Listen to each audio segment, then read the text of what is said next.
Are you open to learning from your clients during your treatment sessions? If so, what are you discovering? In today's episode, I talk about a couple of different case studies and the insights that I've gained from those sessions. Hello, friends. This is Lynn Schulte, and you are listening to the Birth Healing Summit podcast.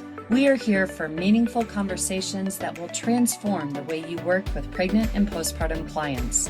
Whether it is a new perspective, tool, or technique, you'll be able to implement it into your practice today. I invite you to sit back, listen with an open mind, and grab the golden nugget today's guest has to offer.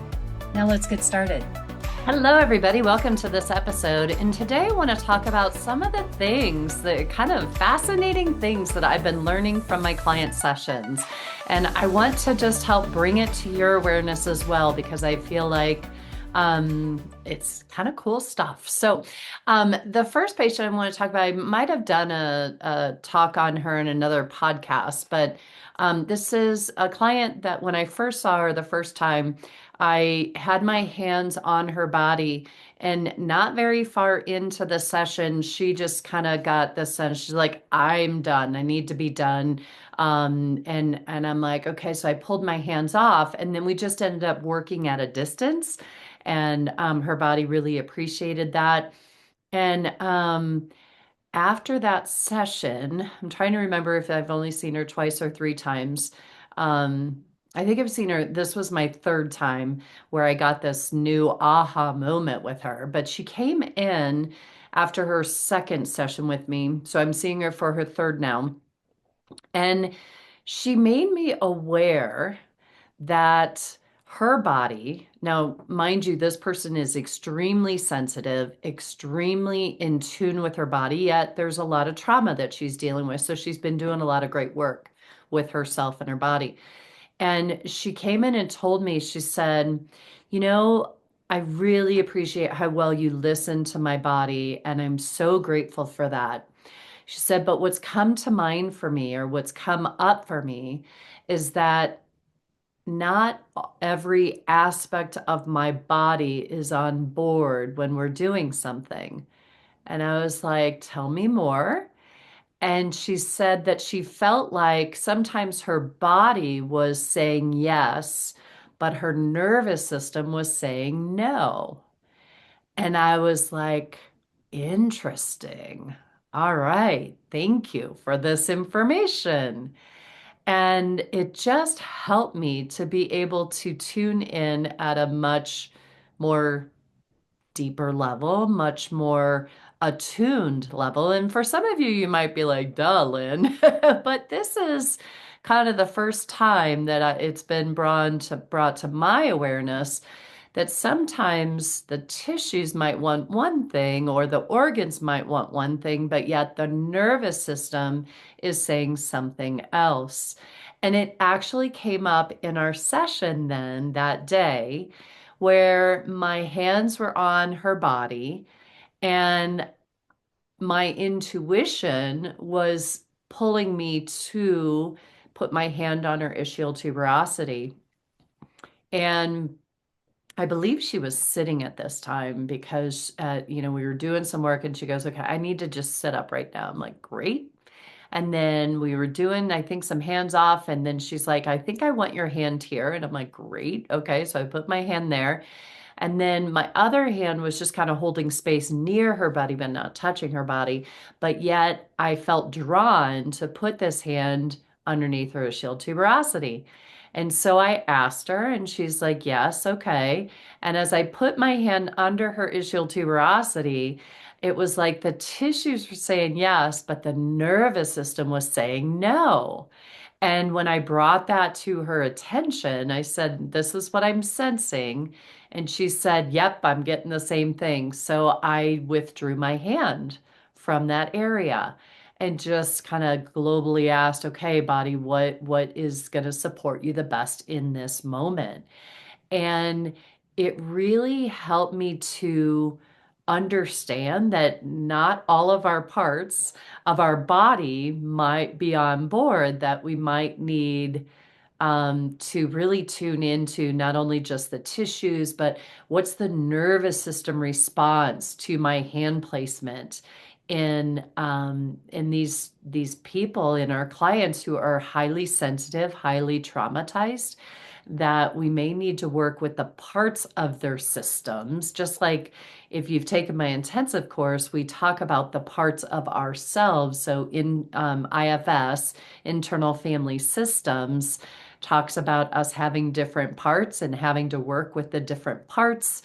And I feel like we need to work with the different parts of our systems and check in to make sure that they're all on board and all okay with what we're doing. So that was like way cool. And I hope that might like open up your minds to this new way of working with the body. So that was one client that I really wanted to tell you about. And then another client that I worked with today, and this is something I just want you to keep in your awareness, is this client I'm seeing postpartum, and she really came in with a lot of symphysis pubis pain, and urethral issue. I don't know. I don't think she would actually call it. She didn't come in saying my urethra is bothering me. For her, it was symphysis pubis pain, but it was posterior. So like she goes, it feels like it's behind the symphysis pubis there. And I'm like, well, that's bladder. And so we've worked several times with her. And actually, when I went to address her today, let me see if I'm getting, I sometimes I get, yeah, no, this is the same person. Sometimes I start to get a couple of different patient client treatments mixed up. But this client had, during labor, she was straight cathed twice. So she had a catheter put in and taken out twice during her labor. And it really messed her urethra and the surrounding tissues. What I found is her uterus was really restricted on the right side, the right round ligament. So again, anytime I have symphysis pubis pain, I always want to check out round ligaments. And because of her history of her straight cath, I know that the treatment prior, I put my finger on the external urethral meatus, the opening of the urethra, and I could feel a little twist going on in the urethra. And so I helped to release that twist. And today, when I tuned into it, there was just a little tiny twist going on in there. But the right side of her urethral tissues, so the connective tissue, the fascia on that right side was different than the left side. So I was releasing that. But externally, before I went in internally, I was noticing that her right side of the right side of her uterus was restricted, and it felt like right broad ligament and round ligament were restricted. And I, moved it side to side, and I'm like, okay, that's broad ligament, but then the round ligament was also restricted. And as I tuned into the tissues to go, okay, which one do I want to do first? I got drawn to the round ligament. So I released the round ligament. And after I released the round ligament, broad ligament it didn't need any help. It was released.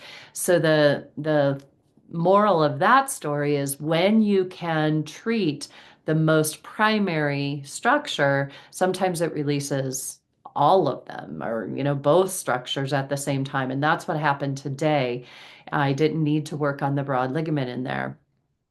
And so for her, we did a lot of work on her urethra internally, and now I am getting her mixed up with another client that I saw today.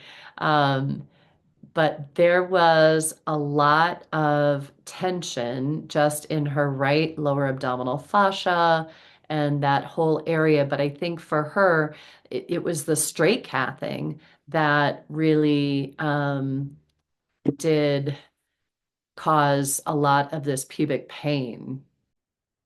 And so for her, it was really about releasing the urethra and the pubovesical ligaments. I did that internally and externally and just kind of made sure that the bladder was happy in there. and hope that that's going to take care of the symphysis pubis pain that she was having. She definitely felt better after the session. It seems like, it's just different layers that we keep getting each week that I see her, each time that I see her. So that was that case. And then just another thing that keeps coming up in a lot of my sessions with clients, especially clients who are dealing with a lot of trauma. I saw a client today who had a C-section and really doesn't feel complete with her birth story.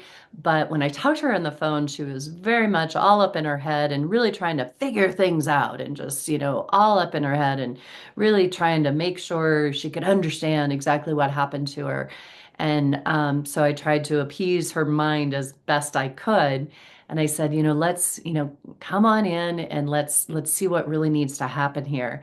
And what needed to happen is that we did the heart, the womb, and the head, the mind, the head balancing of the three energy centers, and reconnected and helped her. We really connected into her younger self because in her family, she just never felt safe. She never felt secure. And her body, like it felt like she was disconnected from her body.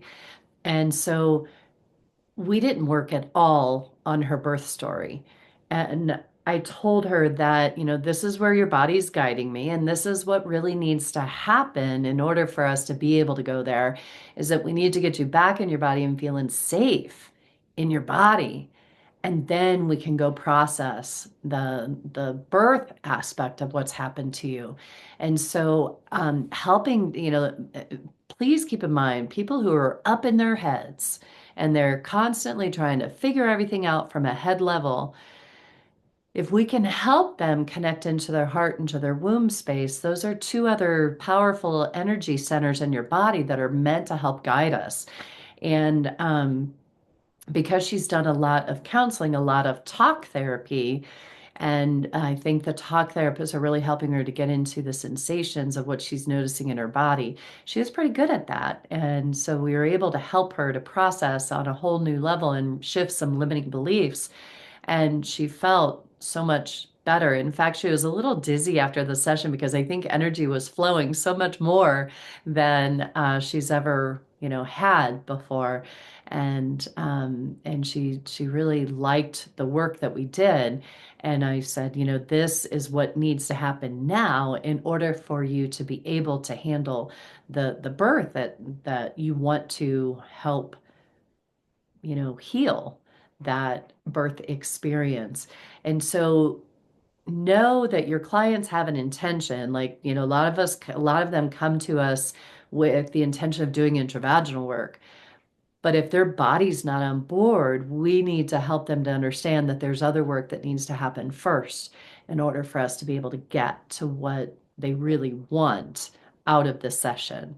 So it's so important to be able to listen to the body and to let the body guide you to where it needs to go, because it hardly ever takes you down the wrong path when you're able to really listen to it.